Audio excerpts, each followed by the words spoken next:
Udah Pak. Oke Nit. Sekarang kita masuk ke sesi yang tanya jawab yang general dulu ya gitu. Kira-kira apa nih yang pengen kamu diskusiin?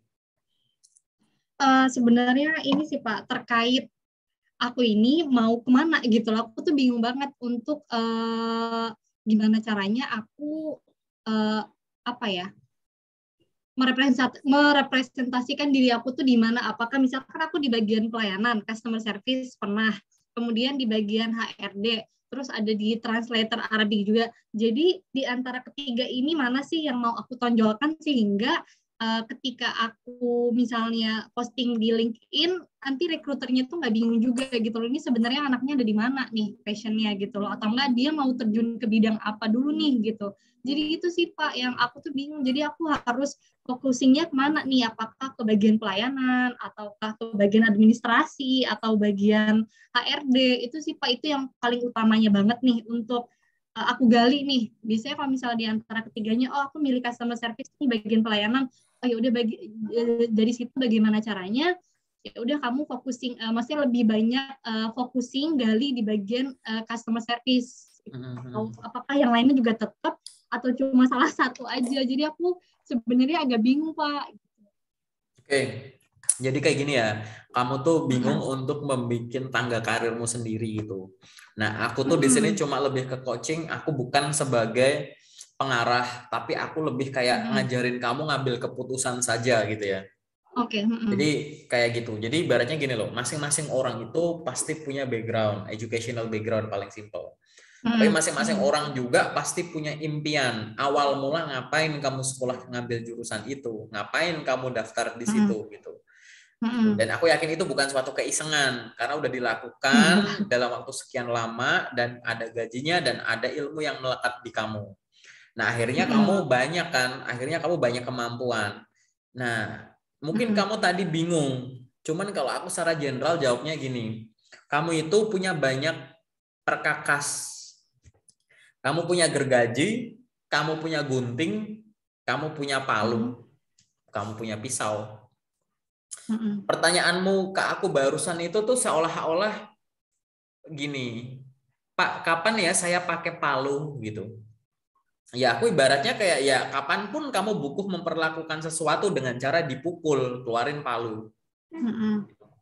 Kapan saya pakai gunting? Ya pada saat saya harus memperlakukan sesuatu dengan cara dipotong gitu. Kapan aku pakai pisau? Ya pada saat aku memperlakukan segala sesuatu dengan cara ditusuk, dipotong-potong gitu. Gitu. Artinya apa? Analoginya itu dengan karir adalah gini. Pada saat kamu kebingungan mau milih yang mana, aku akan melihat ini sebagai kamu mencintai ketiganya gitu. Gitu kan. Tapi kan mencintai kan tidak harus memiliki. Iya benar. Mencintai itu kan tidak harus dikeluarkan dalam sekali waktu. Dalam arti gini, tadi kan ada pekerjaan-pekerjaan yang beda-beda dan bahkan aku lihat background pendidikan kamu juga unik lagi gitu kan. Jadi kayak, nah sekarang gini, masalahnya gini, masing-masing orang tuh harus ada coraknya, harus ada warnanya gitu kan. Walaupun kamu bisa hal-hal yang lain gitu ya, namanya deretan itu kan pasti harus ada yang jadi di depan kan ya gitu. Iya betul. Nah, kamu harus bisa mendefinisikan gitu. Kamu tuh pengen dilabelin apa gitu. Oh, orang kalau dengar namaku, aku tuh adalah seorang translator bahasa Arab gitu. Ya sudah. Orang kalau dengar nama aku tuh, enak banget aku ngomong gitu kan. Customer service, apa seorang public speaker yang baik gitu. Nggak masalah itu taruh di depan. Yang lain itu adalah sebagai kemampuan pendukungmu. Yang artinya nanti pada saat penulisan di CV gitu ya, nggak masalah kalau misalkan semua pengalaman kamu masukin.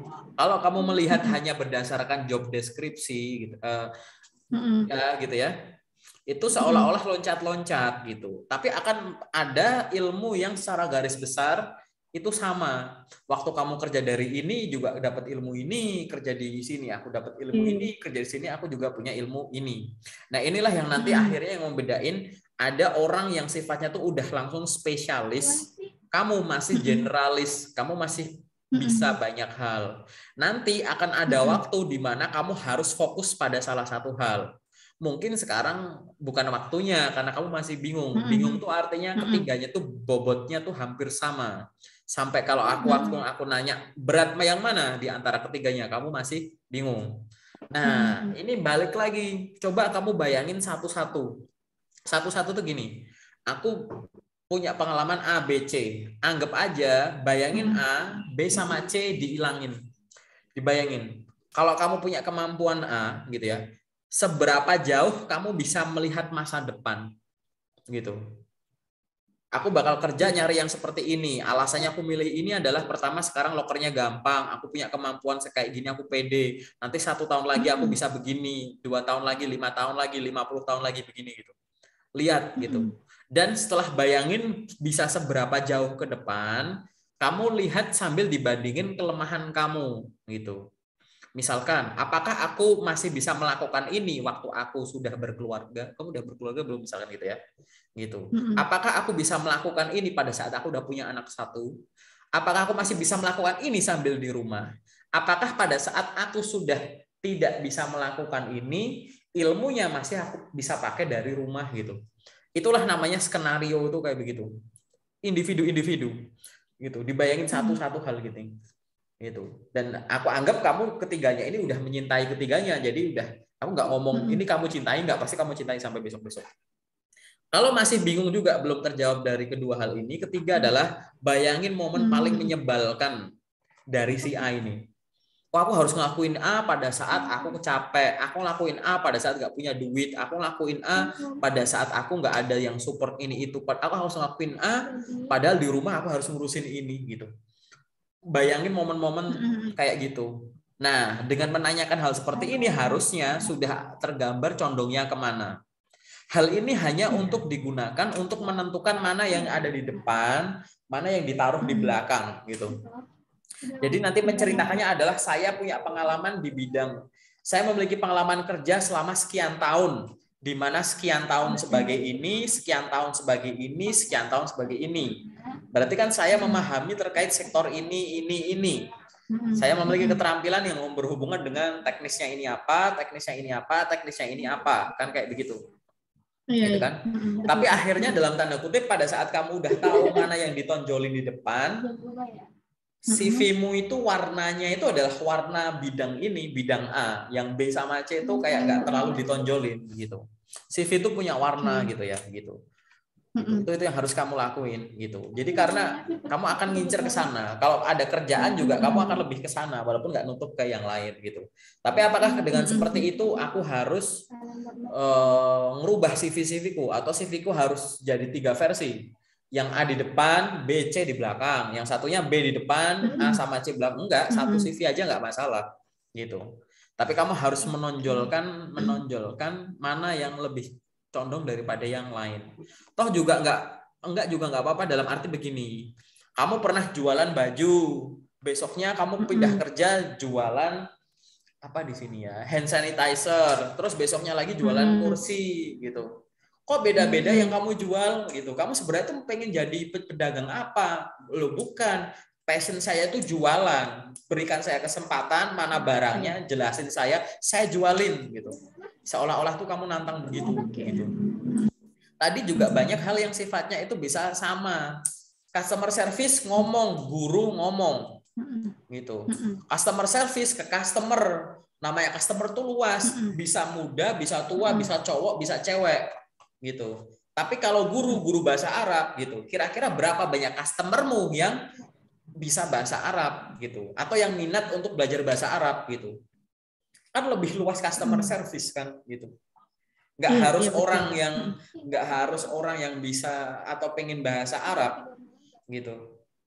Makin banyak kayak begitu kan makin banyak ditemukan kan pasti makin banyak penggunanya kan, dalam arti kayak ya kan gitu kan. Akhirnya kan kamu sebagai penyedia jasa, kamu sebagai ini banyak orang pakai motor dan mobil, kamu buka pom bensin gitu.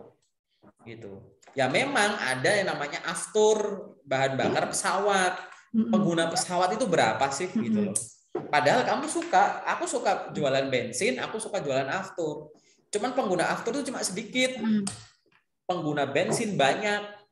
makin aku modal banyak, beli bensin banyak kejual, untungku makin banyak.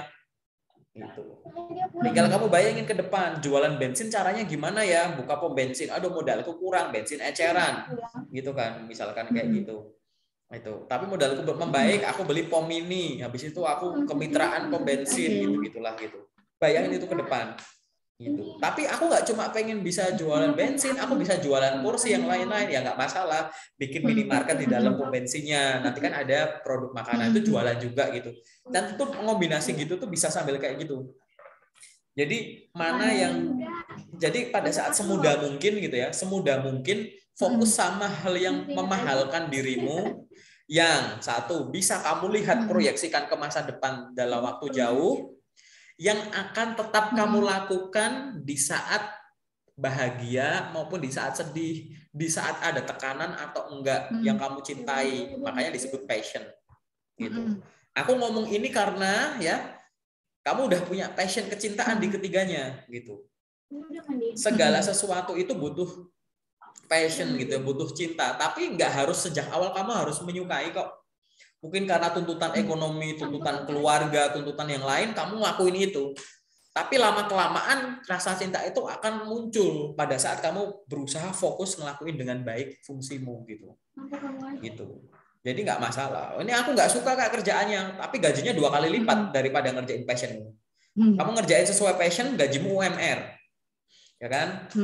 Tapi kamu mau nggak yang bukan passionmu, tinggal belajar sedikit sambil jalan belajar, gajinya 2 kali lipat. Kira-kira kamu milih yang mana? Aku tipe orang nyari duit gitu. Passion itu nanti kalau duitnya cocok aku lakuin gitu. Gitu. Tapi mungkin tapi nggak kenapa? Karena tidak menutup kemungkinan di tengah jalan aku nemuin kecintaanku melakukan ini. Sekarang belum aja gitu. Nah, tadi coba bayangin ketiga hal tadi. Bayangin masing-masing itu sebagai sesuatu yang berdiri sendiri. Gitu. Tadi kamu ngajar bahasa Arab, bayangin apakah kamu bakal bisa ngajar sampai akhir? Apakah gampang kamu nyari muridnya sepanjang bulan? Apa cuma rame di tempat tertentu? Apakah kamu nyari murid gampang kebetulan di tempat sekitar tempat tinggalmu sekarang? Nanti kalau semuanya udah jago semua, kamu nyari murid lagi kemana gitu-gitu? Ya memang nggak harus terlalu jauh sih. Ini lebih kayak ke skenario aja gitu. Itu nanti akhirnya kamu tahu aku bakal prioritas kemana, ini kemana. Tapi ini jawaban general dulu ya. Detailnya aku tunjukin di CV-mu udah tertulis soalnya gitu. Gitu. Cara membangun prioritas. Prioritas itu tadi ya, penting dan urgent. Ada yang penting dan urgent. Ada yang penting tapi nggak urgent. Ada yang nggak penting tapi urgent. Gitu. Ada yang udah nggak penting nggak urgent lagi gitu. Iya. Gitu. Kira-kira mana? Kalau semuanya sangat kamu cintai, mana yang berarti semuanya penting. Nah, sekarang ya yang nggak urgent yang mana? Gitu. Atau kalau mau bayangin yang lain, itu kan tadi kan aku lihat kamu melihat ke arah depan. Nah, sekarang kamu lihat ke arah dalam. Dengan ngajar bahasa Arab, kamu ke dalam tuh jadi punya ilmu apa aja. Ilmu yang kamu peroleh dengan mengajar bahasa Arab, apakah juga kamu peroleh waktu mengajar, waktu kamu jadi customer service? Gitu. Iseng aja ditulis ilmu-ilmu yang ada di bahasa Arab. Dengan ngajar bahasa Arab tuh kamu dapat apa? Dengan customer service kamu dapat apa? Ini dapat apa? Gitu. Dapat tuh nggak harus gaji ya. Gitu. Walaupun nanti gaji sebagai faktor nggak apa-apa. Gitu. Gitu. Ada orang yang nyari duit, ada orang yang nyari jenjang karir. Gitu. Coba bayangin, ada nggak staf guru bahasa Arab, supervisor guru bahasa Arab, manajer guru bahasa Arab, atau kayak kepala sekolah bahasa Arab gitu-gitu. Terserah gitu. Atau tadi gitu kan, customer service staff, customer service supervisor, customer service manager. Ada nggak kayak gitu gitu. Itu kan jenjang. Ada orang yang ngejar duit, ada orang yang ngejar jenjang karir. Kalau memang bisa keduanya nggak masalah. Tapi kalau mau ada 3 perbandingan, lihat satu-satu potensinya yang membesarkan kamu mana. Gitu. Gitu. Karena kalau kamu udah menemukan mana yang paling besar, maka suatu saat kalau kamu dari yang paling besar ini keluar, masuk ke yang lain, itu tetap ilmunya bisa kepake. Gitu. Jangan kamu nganggap customer service itu yang paling besar, kamu suatu saat kamu resign keluar dari dunia customer service masuk jadi guru gampang. Aku udah biasa ngadepin komplain, ngadepin obrolan, masuk jadi guru bahasa Arab, muridku nggak komplain. Gitu. Aku udah biasa ngobrol sama ratusan puluhan orang atau ribuan orang, sekarang cuma ngadepin sekian murid gampang gitu. Ibaratnya kayak gitu. Itu kalau misalkan kamu nganggap customer service lebih gede dari yang lain gitu. Itu sih logikanya ke arah sana. Kebayang ya gitu. Jadi silahkan didefinisiin aja dulu gitu.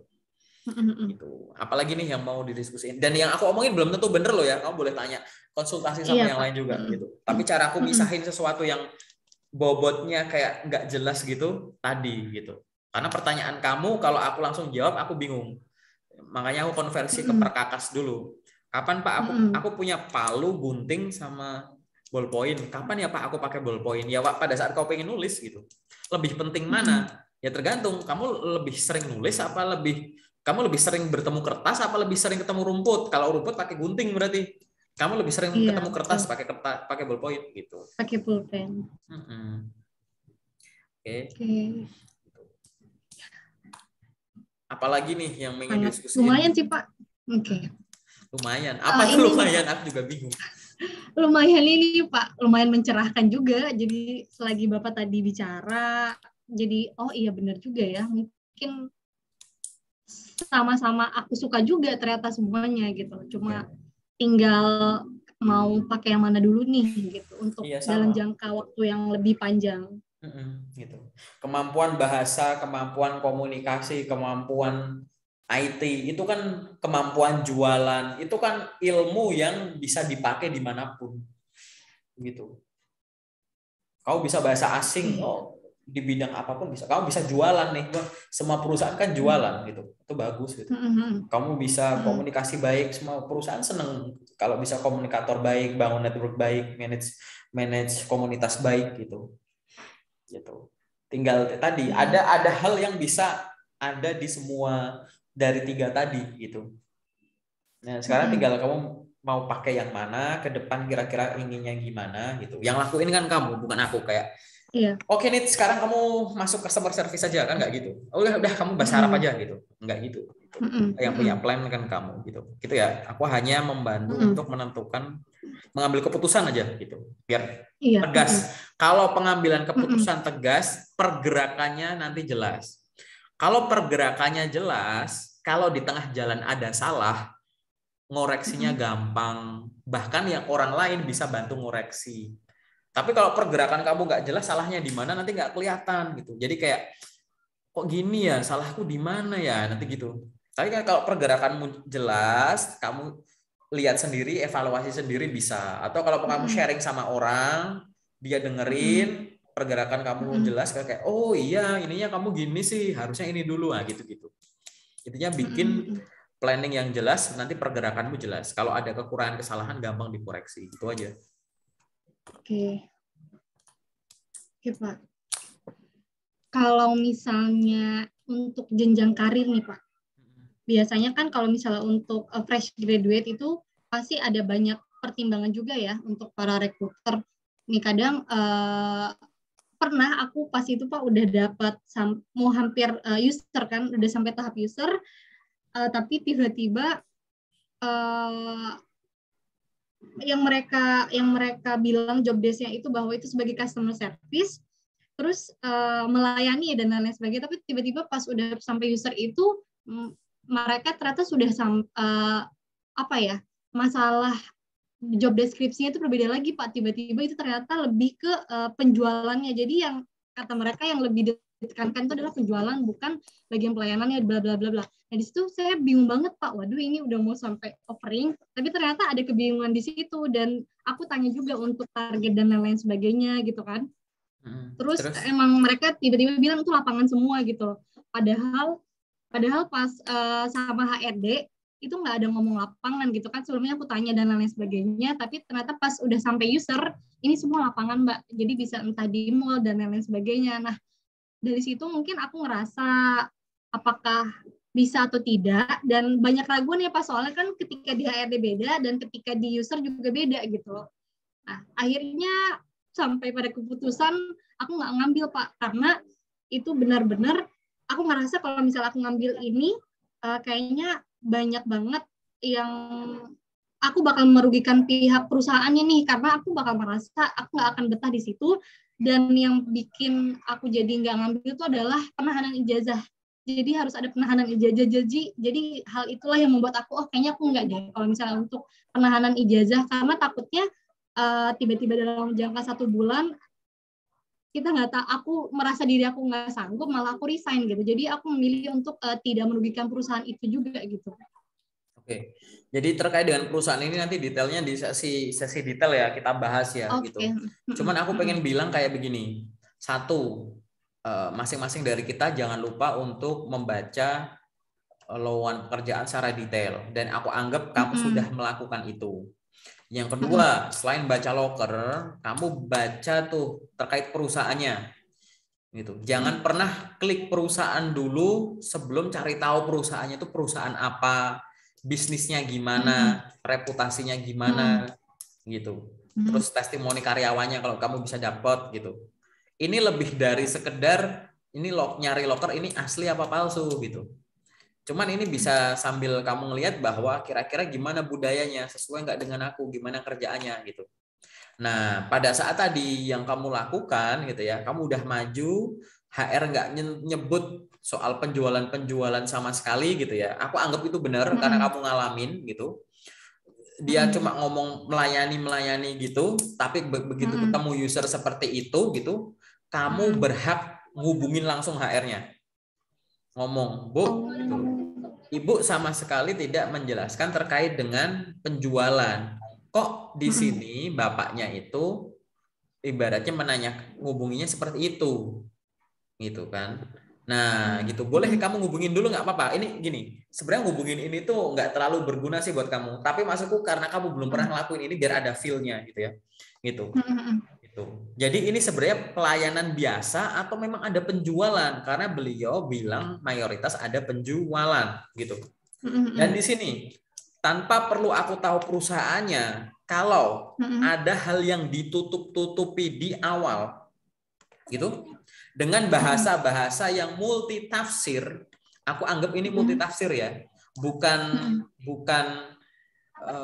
apa namanya, ngasih kejelasan gitu loh, nggak jelas gitu ya. Indikasi ada yang bermasalah entah sama perusahaannya atau sama lokernya. Aku nggak nganggep kamu yang dari ini case-mu ya, ini case-mu sendiri gitu. Karena udah jelas gitu ya. Di lokernya nggak nyebut jualan kan? Enggak. Nah, di lokernya nggak nyebut jualan, melayani gitu kan. Yang kedua, ngomong sama HR bahas soal penjualan, ada target gitu nggak? Udah ngomong. HR-nya udah ngomong? Udah, enggak, maksudnya saya nanya kan. Saya nanya pribadi, kamu udah nanya ada penjualan. Apakah ada jual-jual gitu. Terus HR-nya bilang apa? Seperti normalnya aja, tapi ya lebih bagian di itunya aja kok Mbak, melayani seperti biasanya aja kalau misalnya ada customer. Coba bayangin, jawabannya kayak gitu. Ini buat teman-teman nanti yang nonton video kita juga, khususnya teman-teman HR juga gitu ya. Tanpa merendahkan HR atau proses rekrutmen perusahaan ini gitu ya. Coba sudah ada yang menanyakan bahwa kayak begitu. Apakah nanti ada proses jual beli? Nanti ada jualan produk tertentu gitu? Kenapa kok nggak kamu harus punya curiga kayak kenapa kok nggak langsung bilang iya Mbak nanti jualan produknya ini.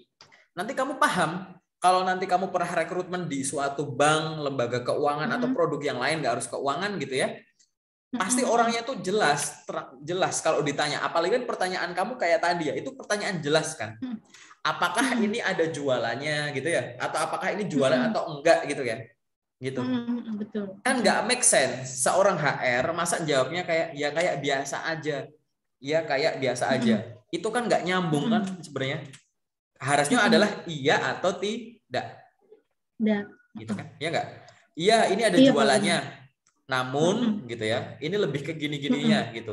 Itu harusnya ke sarana. Nanti suatu saat kalau kamu akhirnya menemukan loker yang sama untuk case kamu gitu ya, sudah menanyakan secara lugas, secara jelas, tapi jawabannya belum paham, kamu berhak kok nanya ulang untuk konfirmasi. Oh, jadi berarti ini ada jualannya ya, Bu? Iya. Berapa persen saya jualan? Apakah jualan itu kegiatan mayoritas saya? Karena job desk saya adalah customer service, misalkan gitu. Emang customer service itu ada yang berjualan, ada yang enggak, gitu. Tapi customer service, kalau misalkan bank tuh customer service ya lebih ke servisnya, jualannya itu mungkin kayak referral atau apa, itu bukan fungsi utamanya. Sales marketingnya lah yang nanti yang maju gitu kan. Kamu pastiin. Nanti kalau jawabnya nggak jelas kayak gitu, minta diulang. Gimana Bu? Jadinya mohon maaf, atau enggak gitu. Atau misalkan kamu minta dijelasin pakai persentase. Berapa persen Bu atau Bapak kira-kira untuk proses jualannya? Apakah di ruangan apa enggak gitu. Nah, harusnya sih kalau hal semacam ini bisa kamu cari infonya di web perusahaan ini. Tapi aku nanya, kamu udah riset belum di perusahaan ini? Di webnya, udah, Pak. Gitu. Udah riset? Udah semuanya. Udah lakuin semuanya ya. Dan perusahaannya itu memang perusahaan yang berjualan sesuatu ya. Entah barang, entah jasa gitu. Cuman tulisannya customer service gitu. Iya. Lokernya Dan customer aku udah service. dan aku udah cari testimoninya juga. Emang nggak ada sih Pak yang menjelaskan ke sana-sana. Maksudnya emang kayak tertutup banget gitu loh Pak, ditutup komenannya. Jadi nggak bisa dapat testimoni juga. Review-review dari para dulu yang pernah kerja di situ. Oke, nggak masalah. Jadi banyak ya perusahaan dicontohkan dengan startup, dengan BUMN, dengan perusahaan yang besar-besar gitu ya, bahwa kejelasan informasi itu menunjukkan ya kejelasan kerjaanmu gitu. Tadi aku bilang kalau pergerakannya jelas, ada yang nggak bener kan gampang dikoreksi. Ini kan kayak gitu. Aku nggak merendahkan apapun ya. Nanti aku jelasin lewat sesi detail saja bahwa tadi pada saat kamu sudah menanyakan kejelasan, tapi jawabannya masih belum jelas, silahkan tanyakan ulang gitu aja. Gitu. Silahkan tanyakan ulang. Nanyain di tempat oleh HR-nya atau pada saat memang nggak sempat, nggak kepikiran, misalkan baru kayak ditanya juga nggak jawab, udah maju, balik lagi ke HR. Bu, kemarin katanya seperti ini. Kok tadi Pak ini bilangnya seperti ini? Yang benar yang mana, Bu? Yang ini apa yang ini gitu aja, misalkan. Boleh, itu hak apa namanya? Kamu. Bahkan tidak harus proses interview usernya selesai. Langsung ditanyakan ke usernya, Pak mohon maaf, mohon informasi, gitu kan. Kemarin saya sudah menanyakan ini, Bu ini bilang seperti ini. Kalau dari Bapak seperti ini, gitu. Apakah memang yang nanti akhirnya saya ditempatkan adalah sesuai dengan ini Bapak, gitu. Takutnya misalkan dikiranya aku daftar yang apa, padahal bukan, gitu. Misal, atau tadi hanya meminta kejelasan saja, gitu. Semua perusahaan nggak masalah kok kalau ada yang nggak paham nanya, daripada kamu nggak nanya terus jalan salah gitu. Kita tuh seneng kayak gitu kalau nggak tahu nanya gitu ya. Tapi balik lagi gitu, kamu harus mulai muncul tanda tanya pada saat ada suatu ketidakjelasan dalam proses suatu rekrutmen. Bukan karena kamu belum riset, bukan karena kamu belum menanyakan, tapi setelah ada feedback kok begini, setelah riset kok begini gitu, udah mulai tanda tanya dulu. Dan tadi pengambilan keputusan kamu untuk nggak lanjut itu hak kamu, ya. Itu kebenaran yang kamu pegang dengan semua pertimbangan kamu gitu, nggak masalah. Kalau terkait dengan tahan ijazah atau enggak, aku jawab di sesi detail saja gitu. Gitu ya, gitu. Jadi nggak masalah. Intinya tadi jangan pernah lupa riset perusahaan dulu baru ngelamar, ya kan? Terus setelah itu kalau nggak paham nanya, jangan menyimpulkan dari yang belum jelas kayak ya Pak aku pikir tuh. Nah jangan sampai nanti mulut muncul kalimat itu, aku pikir tuh gitu, karena kalau nggak ada dasarnya kan dari mana dasar asumsi pribadimu gitu sih. Itu aja gitu ya. Ada lagi nggak yang umum lagi, apalagi nih yang pengen kamu diskusiin? Mungkin lebih ke LinkedIn ya Pak, karena aku juga adalah baru aktif 2 bulanan. Dan itu maksudnya bukan aktif untuk posting, baru aktif untuk nge-follow para senior-senior, para rekruter, untuk cari tahu, untuk gali ilmu juga gitu. Nah, penting banget gak sih Pak? Seberapa penting untuk kita para job seeker untuk memposting hal-hal seperti itu, dan biasanya postingan terkait apa nih yang memang sekiranya itu bisa bermanfaat juga gitu untuk aku pribadi dan juga untuk viewers yang ada di LinkedIn aku juga. Oke. eh, pertanyaanmu aku jawab pakai logika dulu gitu. Penting nggak sih Pak kita posting-posting gitu ya? Nah, sejak 2 bulan kamu aktif di LinkedIn, kamu bisa ambil kesimpulan nggak LinkedIn itu penting nggak? Banget. Oke, banget ya. Stop dulu di situ.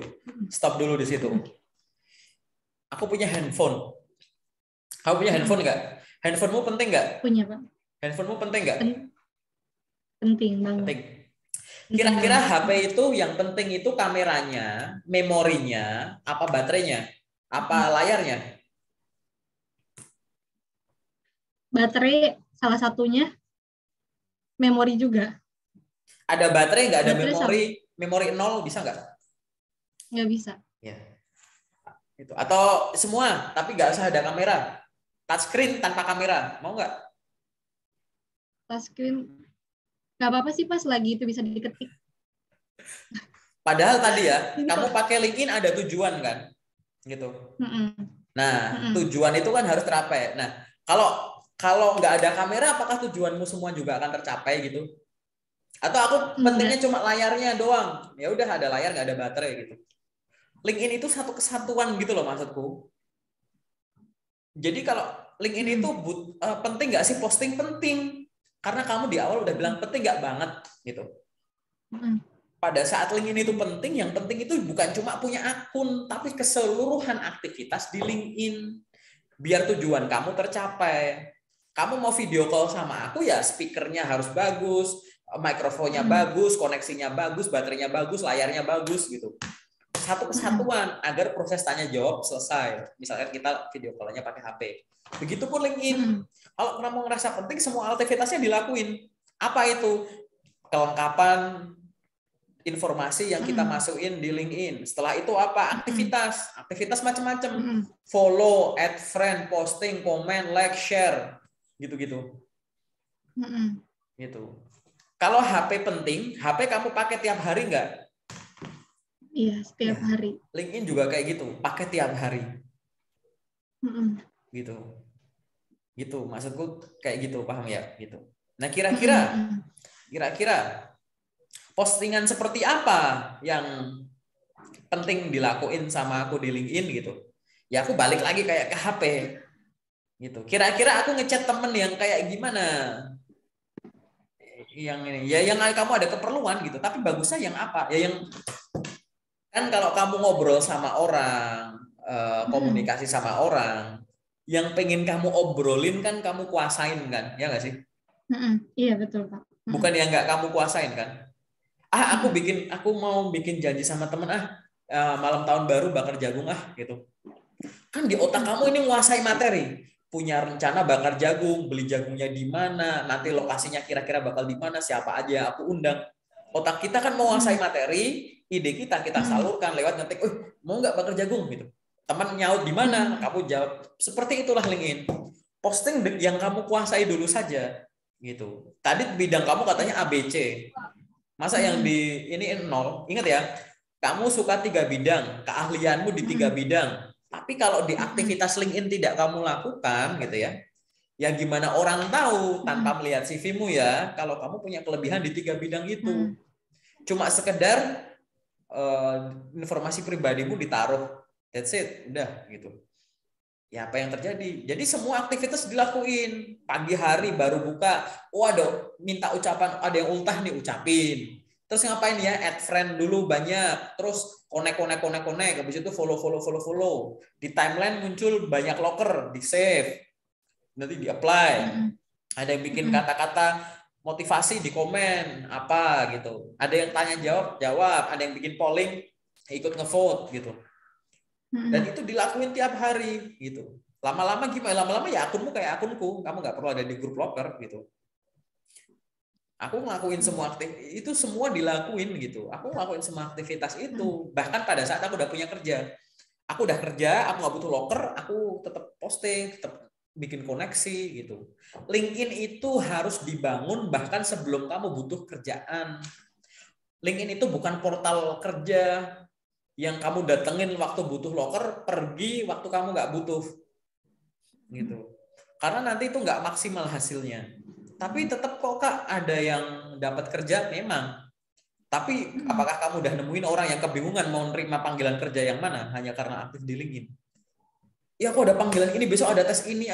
Kak, ini gimana cara schedule-nya, ngatur jadwalnya, tumpuk-tumpuk gitu. Itu orang-orang itu udah berapa kali yang ngechat aku kayak gitu. Apakah mereka orang hebat? Enggak, mereka fresh grade yang menggunakan LinkedIn dengan sebaik mungkin, mengizinkan sebanyak-banyaknya orang untuk tahu ini loh kelebihanku, ini loh akademisku tuh kayak begini, non akademisku kayak begini.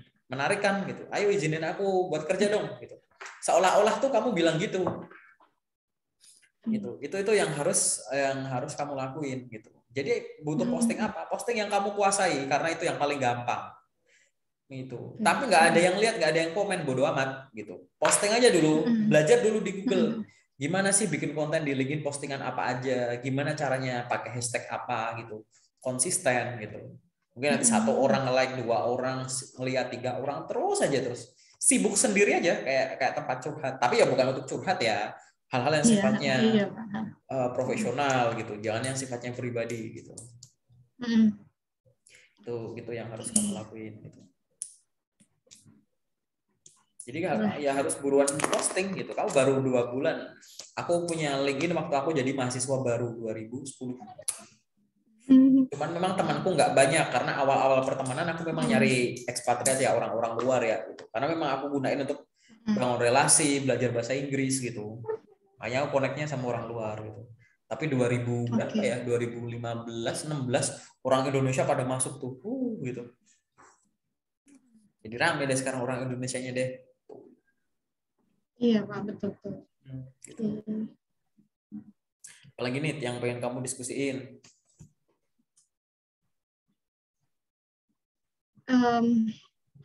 Kayaknya yang kebingungan udah mulai terjawab sih Pak. Mungkin selebihnya yang lebih detail kali Pak, itu kan nanti ya, ada di sesi nantinya. Oke, sekarang kita masuk ke detail aja ya, gitu ya? Oke. Udah cukup kan yang general ya? Kita masuk ke yang detail aja. Cukup, aku mau buka CV-mu, enggak aku record ya yang detail. Oke.